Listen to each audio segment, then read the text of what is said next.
So at the time of my husband, Marshall was his name, at the time of Marshall's death, I wish more than anything that I would have known how to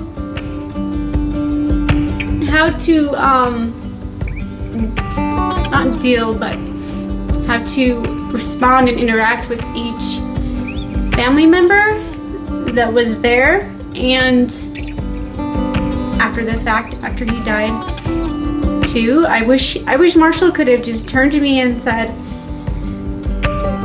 you know, this would be best for my mom and this would be best for my dad. And I don't know, I think at the time, like the things that I think about now, he had talked to me so much about so many things, and he had almost died several times, and so we had to have those really hard discussions once a year for 4 years. So we talked about a lot. I knew a lot and he knew a lot, and I wouldn't say we were prepared for his death, but I didn't think he would die.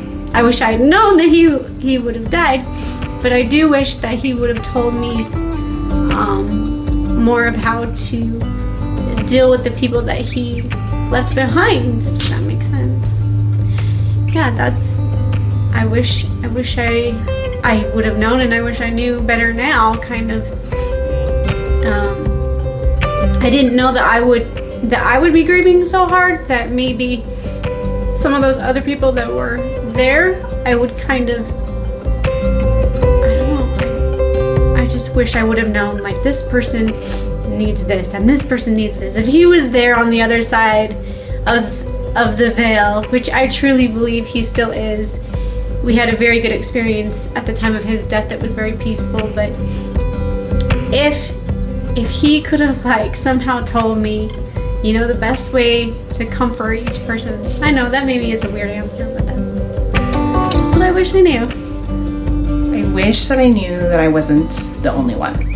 I felt like I was the only 40-year-old, you know, Christian widow with young children whose husband committed suicide. And months later, when I joined support groups, I learned that I wasn't alone, that I wasn't the only one that had experienced this, and that made all the difference. And so I think if I had known that from the very beginning, in those really dark and lonely days, that would have helped immensely. I wish I knew that it was okay to be vulnerable.